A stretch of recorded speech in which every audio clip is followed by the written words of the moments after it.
Who Corners Corner podcast. My name's Geoff, his name is Paul, and we're here to talk about Vampire Weekend, the first of the 13th Doctor adventure series from Big Finish. Now, before I go any further, I just want to do this. Hallelujah! That would be playing Hallelujah. Very nice. Look at all that. Look at all that confetti. And also, no expense spared for this. And there's more of it. Oh, and more. Whoa, ha! Amazing. And a little bit more. Oh. You'll probably notice my Sonic doesn't work. I don't know what's wrong with it. Al, if you're watching, help me out. I don't know why it doesn't work. So, send Geoff a new battery. That's probably what it is. Oh, I've put new batteries in it. I've taken them out of my 15th Sonic. Have it you? Still doesn't work. So we're here there you go. to talk about this little gem. So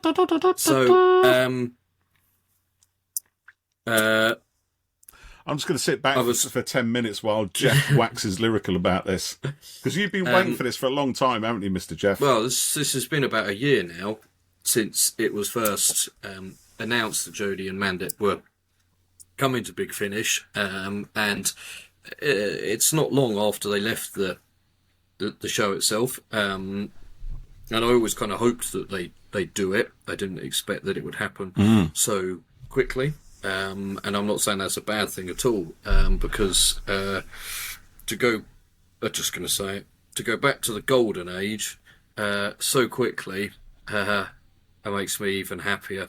As anyone who listens to us regularly, Geoff is very happy, ladies and gentlemen. It's been very happy. Been a bit of a struggle lately, isn't it? So this is bringing back my favourite Doctor, and a whole lot of joy with it. So you've listened to it now, haven't you?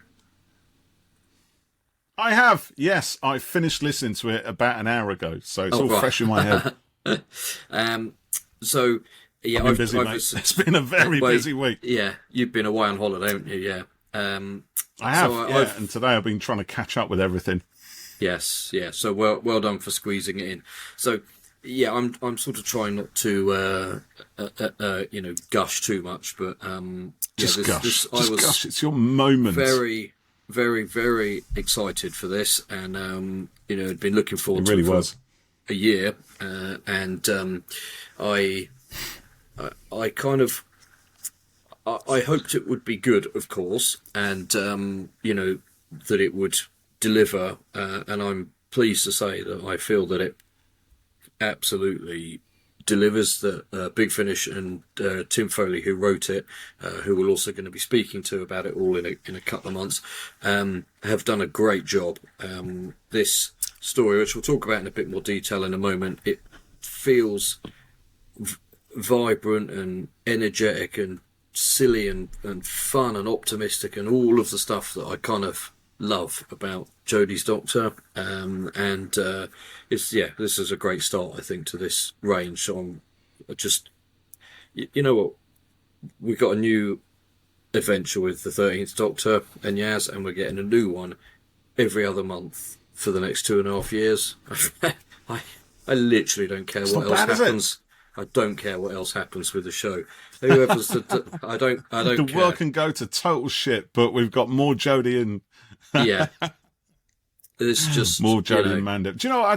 But on that subject, actually, it's very important for these things to kind of just try and bring a little bit of joy into our lives, which I think Doctor Who has always been good at, except when it isn't. It is nice, and this is for me, and I think for you as well, is what the 13th Doctor encapsulates. Yeah, encapsulates. I'll get my words right one of these days. You wouldn't think I'd do a podcast, would you? That's exactly what this did. So when Big Finish said it was coming out on the 3rd of July, I thought, bollocks, I've got a filming day that day. I was going to clear out an hour to listen to it. And I thought, I can't do that. Or perhaps it will download at midnight, like when new music comes out or whatever. It's usually at midnight or something, so you can start.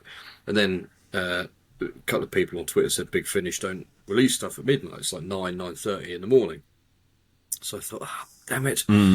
So I said to my colleague that I was working with, I said, listen, I'm really, really sorry. It's really sad. I'm going to have to listen to this in the car whilst I drive us to location. You can listen or put headphones on. I don't really care. But essentially, you can walk, basically. It's your choice. Happening, yeah.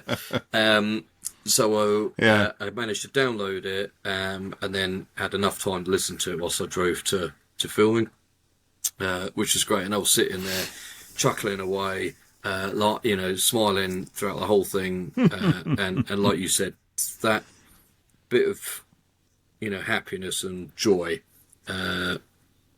which is what the show should bring, and what this era does, particularly for me, even in its sort of darker, more dramatic moments. I'm enjoying it. I'm engaged, and I'm loving it. And so, this was, I can't articulate enough, really, or undersell how excited I was for it. It was brilliant, so good. So, should we talk a little bit about the story? Then you can tell us what you thought as well, because I haven't really asked you on that yet. It's all right, yeah, go for it. So yeah, it's all right, mate. I'll come in with mine at the end and put you on a downer. Probably, yeah. The reason we haven't talked about it is because Geoff's dreading what I think about it. He hasn't actually asked me yet, but it was because Paul largely dislikes most Big Finish. Well, just audios in general, and that's not fair. No.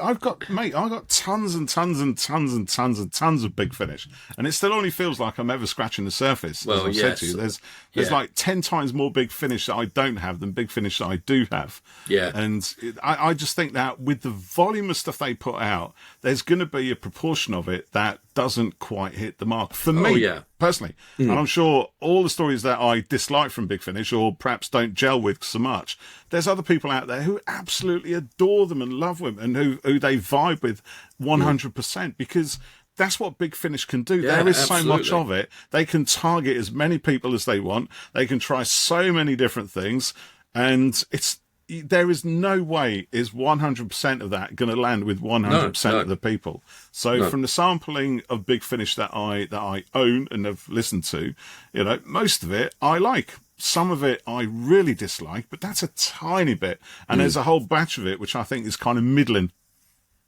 which I think is fair. I wonder how much they've actually done over the years. It would be quite interesting to know what the... Bloody thousands, mate. Yeah, thousands. Yeah. Billions of hours. Yeah. You probably... Do you know what? I reckon in 50 years' time, the Big Finish will be stored in data centres on the moon or something.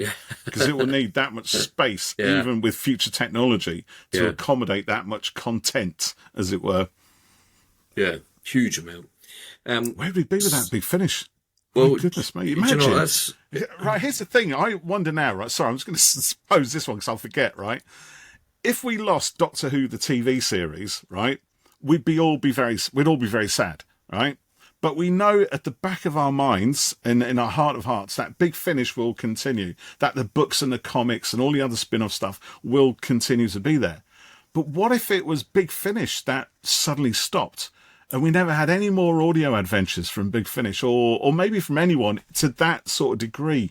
Again, I think more people would be heartbroken than would be if we lost the TV series. Yeah, I think. Just popping that one out there. Potential controversial statement incoming, but I saw the post about Big Finish last week, talking about essentially, please don't pirate our stuff. And apparently some of their sales have been a bit down recently. And, I will admit, like you kind of mentioned, they've done stuff that, nobody was asking for. Nobody wanted Lady Christina. Nobody wanted, Jackie Tyler in everything, So I think they've overdone it to an extent. Somebody did. There's an audience for all of that. Even if it's a niche of a niche. Yes, but it's still, is it big enough to warrant it? I don't know. But Anyway, I think regardless of all that, Big Finish do an incredible have I lost job. you? Are you still there? Yeah, I'm still here. Sorry, mate. Yeah, you disappeared for a second there completely. Yeah. You have to do some edit there. My signal was terrible today. It's shit. Sort it out. I can't. Yeah, I think Big Finish do, just an incredible job on everything, and fill a huge hole, across everything. And if we did lose the main show, and who knows what's happening at the moment, I think without Big Finish, that void would be even bigger. And I think the controversial statement is I see no justification ever for pirating anything. Saying Pirating things is bad, people. Well, you go, oh, okay, Billy Piper's rich enough, David Tennant's rich enough. Yeah, okay, but what about the writers? They're not making millions, are they? What about the sound people? That's how they get paid, by the stuff they work on selling. That makes the money that pays them, and by pirating it, you are stealing someone's livelihood. And I think no amount of mental gymnastics can justify it. I wasn't going to buy it anyway, so therefore it's okay to pirate it. All right, well, I was never going to buy a Lamborghini, but if I steal one, will that hold up in court? And the people pirating, can I come to your job and your place of work and just walk out with stuff because I wasn't going to pay for it otherwise, So I feel quite strongly about all of that sort of thing. Good for you, mate. But this Vampire Weekend, then, it takes place after the end of Series 12, so Graham and Ryan have left, and Dan is not yet on the scene. So it's somewhere between that part, revolution of the Daleks, and Flux beginning. So Yaz has come back to try to sort of reconnect with her friend. She's been invited on a hen do, which is kind of taking place in a big, sort of stately home, in the countryside somewhere. So we get to kind of catch up with her life there a little bit. Her friends haven't seen her or heard from her in ages. Her social media is not active, and they kind of want to know what's been going on, really. And then they all get to the house, and there's a ding on the doorbell, and the doctor gate crashes with a couple of hens, because it's hen do. Ian and Barbara. Yeah, Ian and Barbara. Yeah, brilliant. Love that. And then things sort of just start to go a bit wrong, really, don't they? It's a bit of a sort of mystery, almost a kind of whodunit type of thing, It's kind of a mashup of different styles, isn't it? There's a bit of whodunit. There's a bit of Scooby-Doo with the kind of horror and the running around and everything, and people getting split up. And there's a bit of slasher movie in there as well. It's a little bit of that. It's vampires, obviously, because it's there in the title. And but on top of all of that, it's Doctor Who, so it's got its own kind of wacky, zany, rompish kind of flavour, and between all that stuff going on, so we've got some little character moments as well. The best moments are definitely those between Yaz and the Doctor. Yes, and I must admit, it is so nice to hear those two back on Mandip and Jodie, back as the Doctor and Yaz. It's genuinely like they've never been away. Yeah. And I, if I've got one criticism, actually I've got plenty, but if I've got one criticism, is that we didn't have enough of the Doctor and Yaz together. We just do the whole thing as a two-hander with those two, because that will keep me happy, frankly. That's a bit of a, it's story one of 12. There's going to be plenty more. So I unallow that comment. No, I'm going to allow it, because my comment is as valid as any others, mate. If you allow one comment, I'm allowed to disallow 10 of yours. That's the rule. Yeah, there was a lot of nice character moments, and I think the truth vampire concept. So the vampire is sort of hunting everyone, and it turns out that the Doctor has been tracking it across time and space through all kinds of different places and eras. And it doesn't it doesn't drain people of blood, does it? It sort of takes a bit. I didn't quite get what it did or didn't do. Yeah, there was the truth thing, and there was something about blood, wasn't there? But Yeah, I don't know and exactly. it makes people,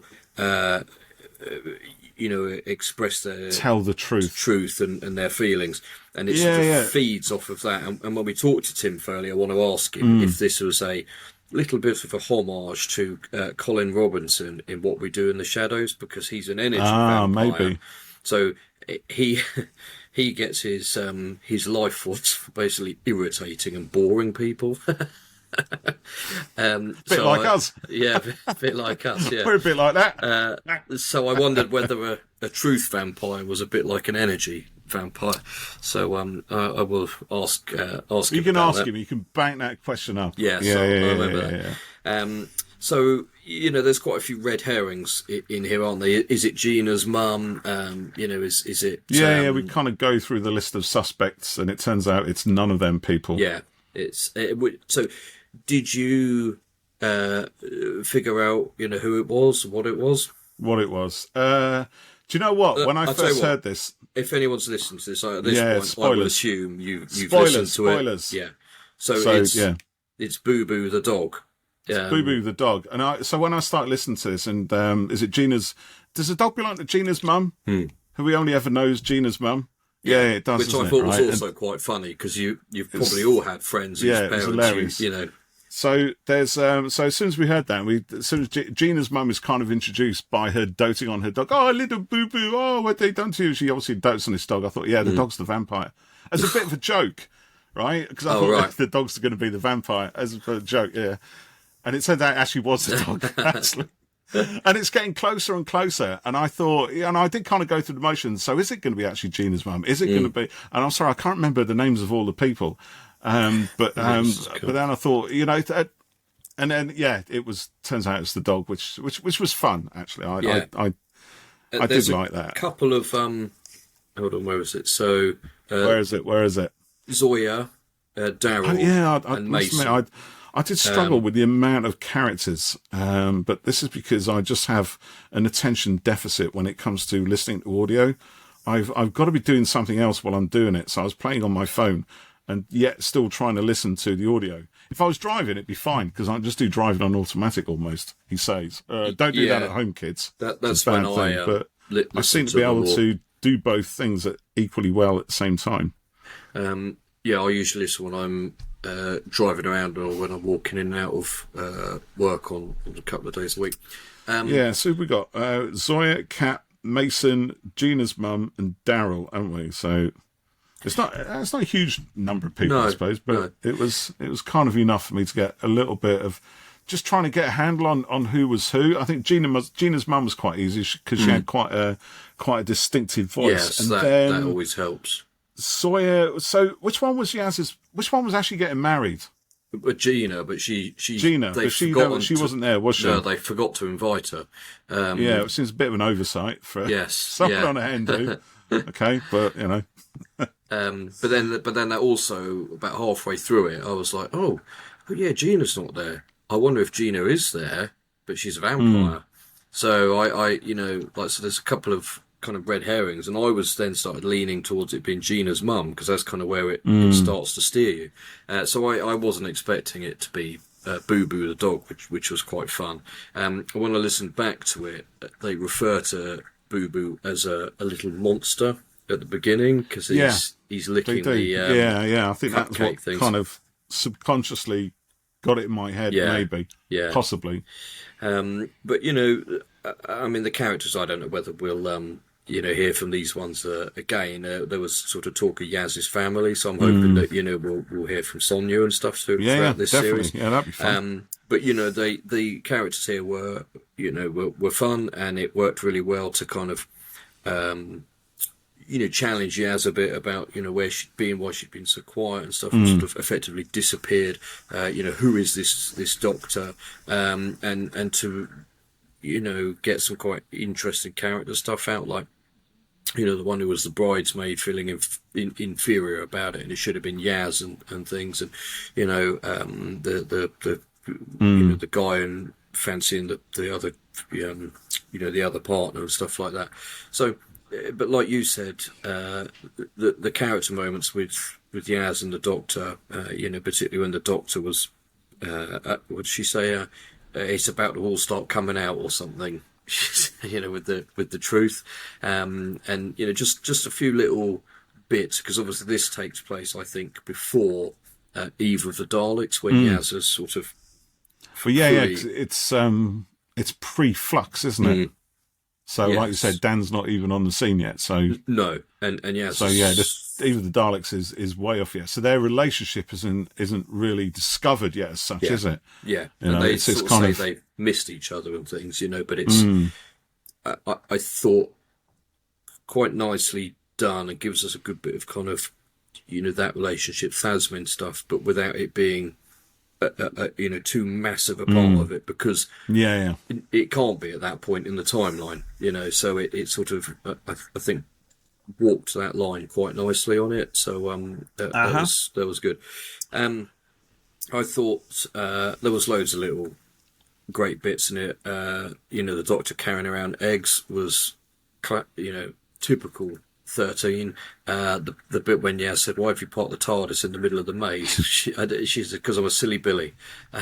And like you said, they both fitted back into it just perfectly, and particularly, it's on audio, obviously, and Jodie's Doctor is very physical and kind of dynamic and all over the place, and I thought she brought all of that into a vocal-only performance really nicely. And also I thought Mandip had quite a lot more to do in terms of didn't she? Leading things a bit more. And I think by making it kind of her as the sort of focus of this story, the Hindu thing, it enabled that to happen. And, she had quite a nice kind of mix of emotions within it, fear and getting angry as well at people. And if you listen to them behind the scenes, they talk a little bit about how on the show, obviously the Doctor's leading most scenes, and there's obviously lots of other people involved in scenes, and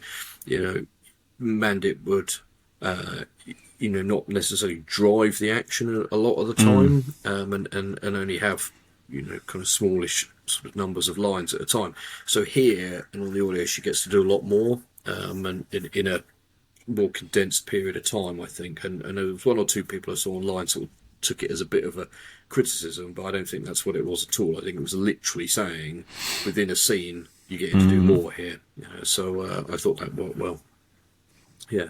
So it was great. I loved it. Really good. Of course you did. And, of course you were always going to love this. I saw your little smiley face on Twitter. /X. Someone said, was it you? Would I have liked it? What if it was terrible? What would I have said or whatever? Was it me? I don't know. Because I texted you. I sent you a WhatsApp, didn't I? After you said you got it and said you'd listened to it, and I said, "Is there any point asking you what you thought of it or something like that?" Because I think your kind of default response to any 13th Doctor content is that it's brilliant and amazing. Yeah, it is, I suppose, because I think it's like that with a lot of things, really. Because if I like something, I think I'm more predisposed to enjoy it. I think it's got to be terrible. For me to not like it. And I think, but like we talked about here before, even in, a weak episode, there's something to enjoy. And Lord knows we've had quite a bit of that recently. We've had Lord knows. Loads of that. And I think Big Finish knew this really feels like it's been quite a big deal for Big Finish and for the fandom. I've seen, a lot more kind of coverage from other fans and people talking about this, and it along with like The Fugitive and the Master series, there's been a lot of attention on this, and I think Big Finish knew it was a big deal, and Tim Foley, by all accounts, is a really good writer. He's done some great Fifth Doctor stuff. Brilliant, right? I like his stuff. He's got the Nine and Rose stuff coming out. That partly the reason we're talking to him so much later is in the not so much later in the year, but later on is so that we can talk about that as well. So I think they nailed it with this one, and I don't. I think even if it had been a kind of lackluster script and nothing special, they would have been. The two of them would have been what powered would have livened it. And yeah, I agree. Yeah. Hearing them makes me happy. And so that's really all that matters. I think it is. Yeah, absolutely. Yeah. You if can it makes pick you happy, it apart mate. if you want to, but I don't mean you specifically, although I suspect you I might do, though.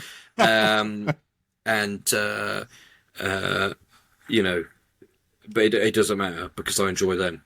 Exactly, and that's why you buy these things, isn't it? You know, that's why we're Doctor Who fans, because Doctor Who brings us joy. Yeah, it doesn't give us a wealth of stuff that we can just pick over like the bones of some carrion or something like that. This is something that we enjoy being in the company of, and and it's, like I said, there's some stories that are not going to land for us, but that doesn't mean to say that we hate the whole thing or whatever. But people get joy from different things. Sometimes it's just listening to a story and getting lost in it. Yeah.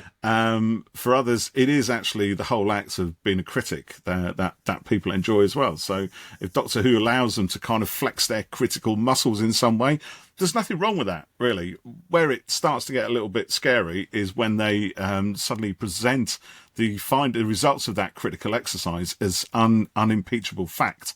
So that's where things get a little bit kind of little bit ridiculous. But you can always not engage with any of that stuff. So that's it. And I'm going to hold my hands up and say I do also enjoy a bit of the critical stuff as well, because that's me. That's just how my brain works. Yeah. I saw your post on LinkedIn asking people whether or not they go to watch a movie to pick it apart, and I don't necessarily, but I do enjoy the critical thinking. You know what I mean? Because I do like to look for different levels, and I enjoy being challenged by something that kind of almost defies me to find certain layers within it, right? And almost like say, go on, pick the bones out of that one if you dare. You know what I mean? I love that. Yeah, no, I think people sometimes gotcha. They tried to do that to me. Yeah, but that's the thing. I would never do that and say, right, so whatever my thinking of this is critically, that's absolute 100% facts. If you don't agree with it, you're a knob. That's not even entirely what I mean. I think that when I go to watch a film, I'm obviously I think part of me is watching it to enjoy it. Consume, if you want to do that. Consume that content. And then the other part of me is sort of, oh, that's nicely lit, that's shot well, I wonder how they've done that. So you are still on some level thinking of it critically from a filmmaker's perspective. But I have a, as probably people know. Do you have a kill switch that shuts all that down? No. What I was going to say is I have an issue with what appears to be it particularly in a lot of fandoms, just the absolute incessant, this costume's bad, look at the belt on it, this score doesn't work here, this lighting choice is terrible, this shot framing, and all of this, and it's like, I keep seeing it at the moment about Jurassic World, I've people... a mania. Oh, yeah, I saw some pretty ridiculous reviews about that, actually. I was quite looking forward to going to see it, actually. And I'm like, So here's a question, right? Are you going to watch Jurassic World for A, dinosaur mayhem, or B, a deep and meaningful plot about, something or other? Not really. No, it's the dinosaurs, mate. It's a dinosaur film. It's always the dinosaurs. Jurassic Park. See, there are certain films. Yes, exactly. It should be fun and a bit scary, and going to it and looking at it in a deliberately critical manner to say. I saw someone saying the score was bizarre. They didn't like the way the dinosaurs moved. They didn't like this. They didn't like that. Who cares? Yeah, but hold on, because I get it, but also they're entitled to that opinion. They are, but what I'm trying to say is I think there's a line between deliberately doing this sort of thing, which I think a lot of people do. Yeah. You look at... if they're paid critics, if they're getting paid to write a review in The Guardian or whatever or something. Yeah, and a lot of the YouTube type people now. You know, well, there is that as well. Let's be honest, unpaid, it's unpaid impossible, yet somehow influential critical. But they earn their money from YouTube royalties. It's not possible that every film made, every major film is badly written, badly acted, badly made. It's not possible. It just means you don't like it. It means you for don't like it. For whatever reason. And you might think it's badly acted, or it might not land with you. You might not like the score and all the rest of it. That's fine. Yeah. But it doesn't necessarily mean that the thing is badly made, scored, blah, blah, blah, whatever. I mean, sometimes, this is the thing with, when you think back, sorry, we're going way off topic now, but we're not. We're sort of on topic, right? When you think of the original Jurassic Park, right, it was all about the dinosaurs, right? It was. But the other elements of the story, at the heart of it, there was a kind of a sort of redemption for what's his name, the main guy, Sam Neill's character, wasn't there? There was a sort of also a kind of an experience, a learning curve for Laura Dern's character as well. She sort of grew as part of that experience, and the kids had a lot of the kids were just terrified throughout the whole thing, and there was also a kind of a semi-serious, or actually it wasn't semi-serious, it was actually very serious at the time, kind of moral conundrum, wasn't it? About, the science of it. This science potentially exists, I think, because it was based off a novel originally, where it's all about the science. It was all about the idea of if you could bring back a dinosaur by sampling its, reproducing its DNA from a fly trapped in amber that had sucked on the dinosaur's blood or something. So you get into the blood, you start reproducing their cells, you clone the dinosaurs. Would you bring them back? And of course, yes, you would, because that's what we always do. If you can do it, we'll do it, which is a very scary thought. And of course they do it. So there's that part of the story as well. So, you go to see it as a kid, dinosaurs, brilliant. And there's some kids in there to get you sort of into it as well. You got to see it as a teenager or an early 20 something. You've got that kind of interest between them, the sort of main characters. And you've got a load of archetypes in there as well. It is literally the fable. You've got the old wizard, right? What's his name? Attenborough. He's in there as well. You've got Jeff Goldblum's in the second one, isn't he? Or is he in the first one as well? He's in the first one as well. He's in the first one as well. You kind of wacky scientist who kind of, he actually does represent that kind of the idea of this mad science that has actually been made real. But it hits all of those notes brilliantly, and it is brilliantly filmed because it's Steven Spielberg. It's brilliantly scored because it's John Williams. It's John Williams, isn't it? Yeah. So all of that, and it works, and it was a massive blockbuster hit. And I think what happens over time is somehow the sequels get somehow diluted. But in every Jurassic Park film I've ever watched, either at home or in the cinema, it's 99% just about the dinosaurs. And I love the science and the characters and everything else, but at the end of the day, if the dinosaurs are going to get me going, yes, then that's it. The child in me is right there, mate. Yeah, I want to be entertained. And, with Jurassic World, I thought that one, the first one with Chris Pratt, was a great... I did like that as well, actually. I like that adventure. One. And the second one, can't remember what that one's called. The sequence of the volcano erupting, where they're all... It's pretty good. Absolutely fantastic. Yeah. And then the sort of horror-tinged bit in the house at the end with the other one, when it's up for auction. Is that the one? Yeah. And I thought Dominion was it was as good, the third one, but the concept of dinosaurs in our world was cool and built upon. Yeah, I really wanted to see it, actually. Yeah, because we were on holiday last week, and we knew it was going to rain at least one of the days that we were out there. And I said to Frey, when it rains, we should go to the cinema and watch the Jurassic Park, Jurassic World, whatever it is, Rebirth. That. But we didn't, because nobody else in my family cares a hoot about Jurassic Park dinosaurs or anything, which is frankly a sad indictment on the modern world, if you ask me. Yeah, I really want to see Rebirth, and I'm not expecting that. Have you not seen it? I thought you had seen it from what you were saying. No, that was the Chris Pratt ones I was talking about. I mean, you should go watch it then. You can take me to one of your magnificent IMAX cinematic experiences and show me what it's all about. I'll sit there and cringe. I'm saving with my earplugs because it's too loud.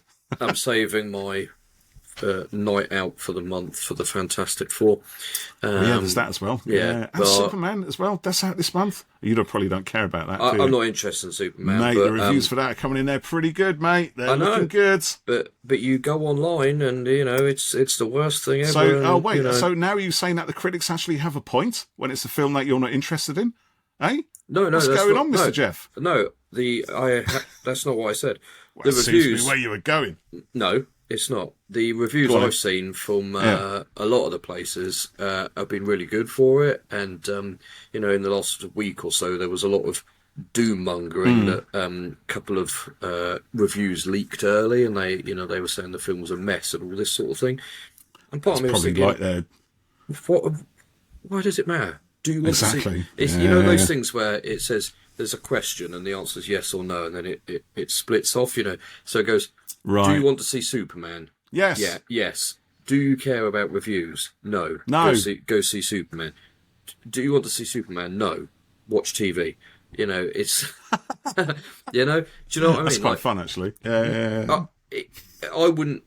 Okay. Sometimes I might see something and I think, oh, that sounds quite interesting. I perhaps wasn't aware of or interested in that film before, but something I've read about it has made me think, oh, I'll check that out. So, for example, the other day I saw people on Twitter talking about a film called The Autopsy of Jane Doe, and they said it was really scary. And I thought, I'll check that out. And it's about an autopsy of Jane Doe, and it was effing terrifying. It was a really good film. Was it? And I was, really glad I watched it. But if I saw a review for Superman and it said it was really good, I still wouldn't be particularly interested because it's just not your thing, is it? Really, it doesn't appeal to me. But with Fantastic Four, for example, I don't care what the reviews are. I will see. For me, both Fantastic Four and Superman have equal status in my kind of superhero and pantheon. That's great, yeah. Because I grew up with both of them. They were my main. They're my four main. Fantastic Four, Superman, Spider-Man, and Batman, with probably Thor just hanging around in a sort of number 5 position. That was it. And any of those things, I used to lap that stuff up as a kid. Yeah, I used to read I'm a lot probably of it, the only person in the planet who actually quite enjoyed the previous Fantastic Four films as well. Even the one with what's his name from Friends on it. I quite enjoyed that. But so, what does my opinion count for anything? I'm the only person in the world, I'm sure, who actually liked Ben Affleck's Daredevil movie as well. I like Daredevil because I used to love the comics. Daredevil was a number 5/6. I got into Daredevil when I was a little bit older because I think it was actually a little bit more growing up. That sort of comic, so it didn't really appeal to me as a kid. But when I saw some of those scenes from the comics, like recreated in the movie, I thought it was great. Yeah, so I honestly don't care Daredevil. what anyone tells me that I'm wrong or whatever. I'm not particularly bothered about Superman, but a number of the reviews that I just saw the sort of highlights for said, it's got a lot of hope and captures that side of the character really nicely, and I thought that's good because Superman should be a beacon of hope and optimism, etc. And that's some of the things I like about 13th Doctor. So I probably would like Superman. I'm just not fussed, but Superman, to me, in my limited awareness of him, doesn't go around breaking the bad guy's neck, No. And there's whatever mental gymnastics you come up with for that. That's not what Superman does. It's kind of like, to bring it back on the topic then, it's kind of like the 15th Doctor sort of repeatedly torturing, a sort of a misguided terrorist, perhaps. Yes, that was a endlessly fun one to explain to my son. That's the kind of thing that, exactly. That's so. This is not what the 13th Doctor would do. I get the feeling that if Jodie was shown that script, she'd probably say no, or ask them to revise it quite heavily. Yes, I would hope so, at least anyway. Yeah, so. I think Chibnall was consulted on this series. I don't think he's had a massive sort of amount of input, but I know. Well, he did say that he and Nick Briggs talked about it in a pub that they go to frequently because they live in the same place. They live near each other. And I know that, when a book comes out, the idea will have to be sent to sort of Chibnall or RTD or whoever to kind of sign off. So sign it off. I imagine that Chris has had, an awareness of all this, and I also think particularly Jodie and Mandip have such, and probably all the other Doctors do as well. They have such. Yeah, they probably have their input, don't they? They know their Doctors. They know They've been doing it for so long. Yeah, exactly. Yeah. So, shall I tell you what I think of this then? Yes. Shall I give you some thoughts on this before we go to our readers, listeners, followers, whatever? So, on the whole, I did enjoy it. I thought, if I was going to sum it up in one word, I would say safe. I think it's a crowd pleaser. I think it doesn't push anything out. It doesn't give us anything that's ridiculous. There's nothing experimental or avant-garde about it. It's just a very safe, very standard story that gets Yaz and the 13th Doctor back into the universe, and I think that's fine. I texted you when you released the story title. You sent it to me with the image of the vampire, and I wasn't impressed by it. I said to you, why does it have to be vampires? Because I just have an absolute mental block when it comes to vampires, and this is totally my own thing, right? Because I just, when I was at uni, I did a massive project on vampires, throughout the ages, and I researched all of vampire lore, fiction in the West, in the East, globally as much as I could, throughout fiction, in fact, legends, fairy tales, all of that stuff. There was nothing you couldn't tell me about then about vampires. So, and I noticed, within all of that, there are recurring themes. Within all the vampire tales, there are things about, the outsider, the unwanted, the thing on the other side of the window, the stuff that isn't allowed into society, stuff that is literally pushed away from us because either we don't want to face it or the authorities won't let us see it. And the vampires always represent something which challenges the norm, blah, blah. Anyway, I'll not go into that. So I've seen that a lot, and I thought, and I've never seen anything recently concerning vampires that showed me anything new. And maybe it's because actually there isn't really anything new to say about vampires. However, I'll just add there, you haven't seen What We Do in the Shadows.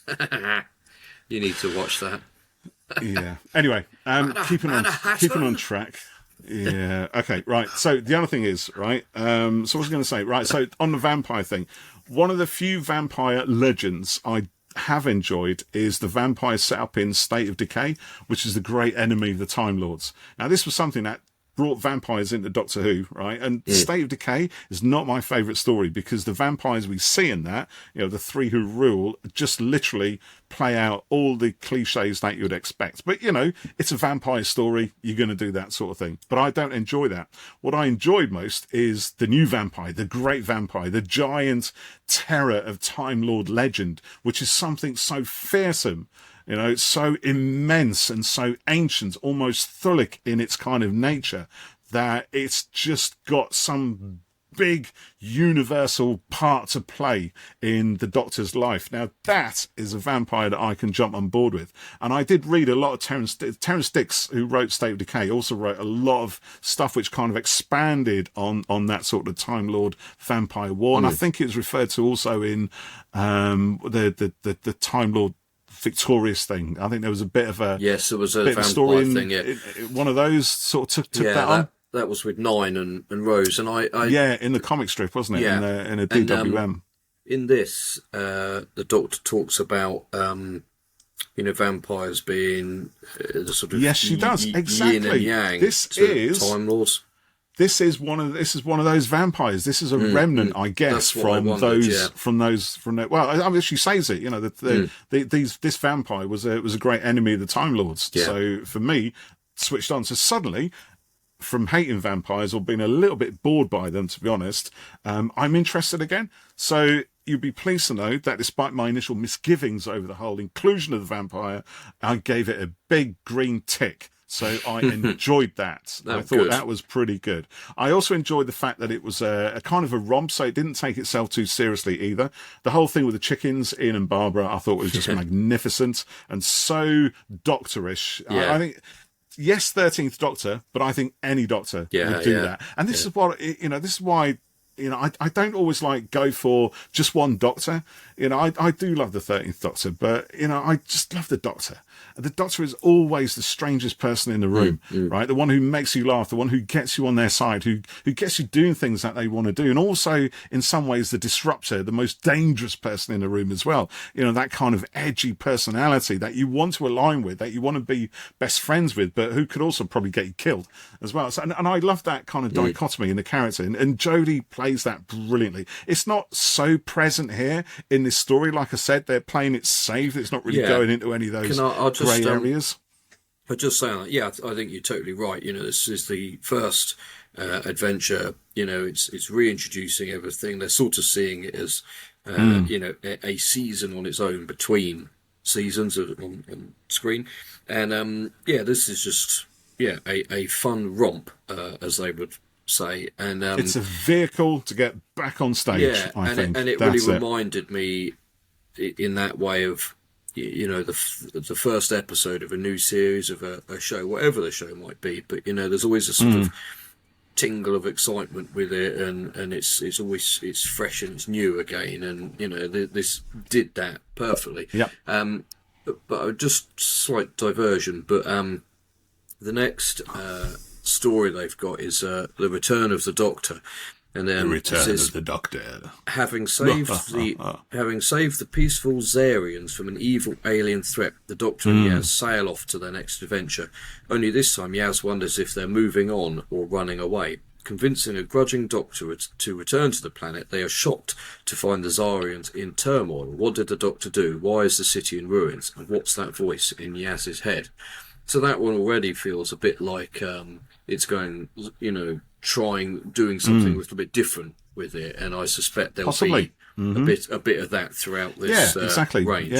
It's almost like when the 60th anniversary story. So we had the Star Beast, which was kind of like a sort of just very basic sort of Doctor Who story. Then we had the Wild Blue Yonder, which was very, very weird, and sort of pushed the boat out a little bit more and told a different kind of story with some very freaky nightmare fuel. And then of course we had the Giggle afterwards, which is the kind of epic sort of finale kind of thing, isn't it? The Russell T Davies sort of thing. So it's not a bad structure to do. Do something that's a bit of a crowd pleaser, that is going to get as many people listening, downloading, buying CDs as whatever, and bring them on board. This is a series. They refer to it on the behind the scenes as the first series. So there's 12 releases. My assumption is that's the series, but someone said they thought it was 2 lots of 6. So I don't know. Oh, right, interesting. But I can't think of any recent Big Finish stuff that's been done like this. I suppose actually no, that's not true. The Ninth Doctor, his series was every couple of months, wasn't it? And it was kind of a long thing. But this is different to how they do. The classic Doctors now, where you get 2 kind of 3-story releases a year. So this having the opportunity to kind of do different things, from episode to episode and kind of varying it quite a lot is there's scope for that, And there is a story arc, already the vampire talks about the what do you call him, the tourist. He mentioned the tourist. He did mention that. And he was chasing the slipstream because the Doctor said she didn't know how the vampire could move through time. I mean, it's not okay. So the jury's out on that one. It's not the most terrifying nomenclature for an evil villain. Neither's the Master. I am the tourist. I go around places taking pictures and annoying people by asking for directions. I wonder. If would the twist be that the Doctor or Yaz is the tourist, someone who moves across space and time, visiting different places? I'm yet to be sold on that one, mate. It's only a name, but exactly, it's only a name. Is it even a story arc, or is it just something that was kind of just dropped in and they'll see what happens? It is something, yeah. Or is it just graffiti? It might be. Tourist. They'll see the tourist Instagram or something. I don't know, whatever, space Instagram. Anyway, so I would give it a big thumbs up. I thought it was, it was better than I thought it was going to be. I enjoyed it more than I thought I would do, and in the end, I'm kind of looking forward to more. So that's a thumb up from me, and I'm quite looking forward to catching up with Tim and asking him all about it. Great. Yeah, Provided he wants to do that now. Yes. Hi, Tim. Yeah. Hi, Tim. I should have said to you, if you don't like it, shut up. Shut up. Yeah. I never said I didn't like it. I said I did like it. Yeah. It was kind of it was in the middling range, if you like. But because I kind of think I don't know, if this was a Seventh Doctor story or a fourth, you know what I mean? You could literally take the Doctor out and replace it with any other Doctor, which is not a bad thing at all, because that's the universality of Doctor Who, Yeah. I don't know where I was going with that. No. I just kind of thought halfway as I was reading it, if this was a Seventh Doctor, would I enjoy it more? No, not really. It was kind of the same, So, yeah. Was it uniquely 13th Doctor? I think it probably was. Yeah, I think at some so. point. Yeah. Because I think the relationship between the Doctor and Yaz is what gives the uniqueness to their particular story. And you're right. It's right at the start of that, or even before that relationship. So it's not there, and that kind of makes me think. I also wish that we'd had a little bit more of the truth from the truth vampire. There's a great thing there where we could really dig into somebody's soul and get them to kind of come out with their innermost feelings. But it was kind of done for a bit of a laugh, really. There wasn't, it was in and it was in and out. It was done and gone. Drop the punchline, move on, get to the ending. It's fine. I wonder it is what it is. If Tim's writing any of the others of this. They haven't announced that yet. So we've got a few thoughts from listeners to read out, but we've also got a voice message from Katie, haven't we? Katie Haynes to play. Yes. Should we play that now? Yes, please, yeah. Right, let me load it up. It might play straight away. Here goes. It was such an amazing jumping off point for the 13th Doctor audio adventures. My number one complaint is that it was too short. Not the story as a whole. The story as a whole flowed beautifully together, and I love the idea of it being this 80s slasher whodunit. Looking back at it, all of the pinpoints were put up beautifully. I should have known it was Boo Boo, but that reveal was... The dog. Oh, I loved that reveal. All of it just... Always the number one complaint you're going to hear from me anytime it has to do with the 13th Doctor is that I want more. I want more, and particularly for it being a jumping off point. This was a great story. I just wish we had gotten even more time with Yaz and the Doctor. Jodie and Mandip sounded phenomenal. Jodie's right back in the zone. When they're like, who's that with Sherlock Holmes? It's like, yeah. Such a lazy footbath! Footbath! Absolutely would do that. That was good. All of the fan art that is coming out now, there is so much fan art with the chickens. And I've got a friend who actually did do one of the audios with her chickens. And it was amazing. Again, Jodie and Mandip playing beautifully off each other. I wish we had had more scenes with just them. We needed a lot of characters. And I will say, standout moment, along with the Jodie and Mandip scenes, I loved the scene with Yaz and Daryl. I thought that was beautifully done. Gina's mom, I love that we don't know her real name. She's just Gina's mom. All of that played well. I guess I kind of wish, and this is no disrespect to Mason's actor, I wish maybe we had gotten, I don't necessarily know if Mason needed to be there. I feel bad saying that, but I wanted more. It's a double-edged sword because, again, I think for the period, the length of the episode was great. I wish we had gotten more truths. The Doctor says, be careful what you ask me. I wish we'd gotten more. We get a hint of, there's so much I want to forget. That was eating at me. And I do wonder, little Easter eggs when the Doctor says, my turn to carry you. If that was a reference to Doctor, is Boo Boo a Pomeranian like in Blade Trinity? Everybody, for those of you who know that scene. I do like that it's not I love the setup that there are multiple kinds of vampires. So, this one's a truth vampire, and we've had plasma vampires in the past. There was a lot of love and care put into this script, and I want to see more of that going forward. I want to hear more 13th Doctor adventures. And again, that's my biggest complaint, is that I want more, which I guess isn't a complaint, but the other standout scene, Yaz is spilling her heart out to the Doctor, and then they turn on each. By the way, love that it was Ian and Barbara as the chickens. I think I probably already said that, but anytime. Poor Barbara. Poor Barbara. But don't mess with chickens. Don't mess with chickens. I'm going to need so many egg props. You know, my Yaz wouldn't want to leave. She was like, you were listening to me. You know, because the Doctor I know doesn't listen. You really think so? Like, the hurt and the shock in her voice. But yeah, it's also there. And, you know, I feel like when you know the 13th Doctor, or you know the Doctor is always, she might be hyper-focusing, but she will also be paying attention if someone is talking to her.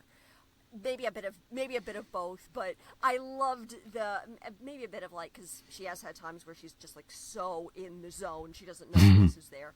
But, you know, Yaz was there. She was listening. She was listening, yeah. And that, you're like, you are Yaz, and fighting against that paranoia. God, I know that another one's been scheduled to be released in September. I need more. I need more. More! I want to hear more of these stories. My Doctor's back. I'm so happy. Brilliant. Thank you, Katie, for that. That's fabulous. Wow. Katie, there you go. But basically summed everything I've been trying to say up there. So, yeah, I think, you know, we've got a lot more to come, but we kind of want to get it now. But I also think that's really nice. It. You know, we got it. 2.5 years of this, and then, you know, hopefully more after that. The one thing I don't want to happen with these stories is that they start doing loads of multi-Doctor and River and, you know, all of this. You know, I would like it to stay in its lane, you know, as its own kind of series of things. And I'm sure that at some point there'll be a multi-Doctor. There'll be a crossover. But I think David Tennant and David Tennant will be in there at some point, mate. But I just hope they don't kind of overdo it, you know, which is, I think, something Big Finish have done a bit of in recent past, you know, and making box sets that we perhaps, you know, like you said, someone will enjoy, which is absolutely fine. But I don't think we need, you know, lots River Song. I don't think we need to start doing all of that. A River Song, Missy, and the 13th Doctor kind of threesome. Yeah. I didn't quite mean it like that, but trilogy well, is probably where I was going, but maybe my subconscious got the better of me there. Fanfic somewhere. So I'm just going to read a couple of comments on Twitter. So Ken Holtzhauser said, the absolute joy in Jodie's voice to be playing the Doctor again is infectious. Once she popped up, I couldn't stop smiling. Fancy an egg? That's exactly what I thought as well. Sam Schenk says, loved the camp, loved the Doctor problem solving / engineering, loved the soft moments that placed us very firmly where we are in Yaz and 13's story. Loved the chickens, I just had so much fun and I'm smiling, can't wait for the next. Space says, it was everything I hoped. They were completely in character, which I trust Big Finish, but it's always a concern because they aren't always written in character in the books. But what a fun camp, haunted manor type romp, and who would have known vampires had such a history with Time Lords? More, please. Well, indeed they do. Yeah. Shad from the classic series. Yeah.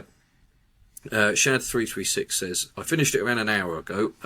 Absolutely loved it. It was so good having 13 and Yaz back. Jodie and Mandip was so much fun. Can't wait for the next one. Mimikyu says, it was brilliant. I really liked how this episode explored more of Yaz's mind about her being alone with 13 and the new dynamic between them. I can't wait to see this relationship being explored in the audios. Pack to Nicely said the episode was really good. Looking forward to the next one. Dan Hollingsworth. Dan, I haven't forgotten, I need to send you a badge as well. A great start to this era, felt very modern and natural as a progression of the era. One of the best Big Finish writers, and a nice way of exploring the characters via a sci-fi/horror trope. And Companion Zero said absolute fun and really captured the vibe between Yaz and the Doctor. Jodie and Mandip were fantastic as always, and I can't wait for the future episodes. So a lot of love there. Love. And people very excited for what's to come. So we will be covering those, I'm sure, as and when they arise. I would also like to just say correct logo format for the front cover. Incorrect logo format. Oh, I see what you mean. Yeah. We have got one on Facebook. Good. We should read our Facebook because people do contribute to our Facebook, and if we ignore them, they won't. So we've got Claire Gourlay. I hope I pronounced that right. Apologies if I haven't, Claire. But Claire says, I loved it. Hearing Jodie and Mandip's voices again made me so happy. The one thing I wanted to see more of in the Chibnall area was the Doctor and Yaz being best friends, and this story totally delivered. I love the snarky banter and their heartfelt conversation at the end. The whole story struck a perfect balance between rollicking plot and compelling character moments. I did guess the twist fairly early on, but that just made me feel smart. Some great comedy moments too, especially involving the chickens. Justice for Barbara. I can't believe we have to wait 2 months until the next one. So big fan there. Thank you, Claire, for sending that in to us. I'm just looking. Yeah, thank you, Claire. I'm just looking on Instagram because we did have a couple of comments. So on Insta. Miranda Laverley Art says, I thought it was really good. A great solid start to what I hope will be a classic series. It was very camp, very silly, and at times very sweet. I loved it so much. You could tell Jodie and Mandip had a great time stepping back into their roles. And artfully Liam said, not only an honest-to-goodness monster story that plays on the tropes of the vampire genre, but a hilariously ironic commentary on the Doctor and Yaz's relationships. They're recalibrating their travels in the wake of Graham and Ryan's departure, yet Yaz is trying to maintain a foothold in her old life. You get the feeling that sometimes the writer would rather have the genre trappings disappear altogether, and that the only parameters and that only the parameters of the traditional Who plot stop them. The running motif painting 13 as this chaotic agent of anarchy who so enriches Yaz's life is a wonderful depiction of this Doctor's character and reminiscent of Whittaker's superlative turn in adult life skills. I need to watch that one day. Fun, ironic and warm-hearted, this plays like the entire Chibnall era in microcosm, a worthy addition to the 13th Doctor's collective oeuvre. Oeuvre. So words like oeuvre now, right? Yes. Thank you, everyone, on Instagram as well. That's great. Brilliant. So, I am a very happy Whovian again. Very happy, Geoff. And like I said earlier, who cares what else happens? This is... You've made Geoff happy. That makes me happy. So thank you, Big Finish. Thank you, Tim. Thank you, Jodie and Mandip and everybody else involved in this. We are so looking forward to more. Yes. Bring it on. So, we will be checking out the Return of the Doctor in September sometime. But we'll be back next week with more. So thanks for listening. Corner to corner. And if you're still listening now, and if you don't subscribe to us on YouTube, hit that button. If you don't like us on Instagram and Facebook and Twitter, click on there as well. What are you waiting for? We've had a bit of a growth on YouTube watches recently, which is great. Wow. So that's pretty good. Yeah, please tell your friends, spread the word. Tell your friends. Let's get some more ears on what we're doing and get involved. Send us your comments and stuff. So, thank you, and we'll catch you next time. Bye! Fancy an egg? Yeah. Foot bath!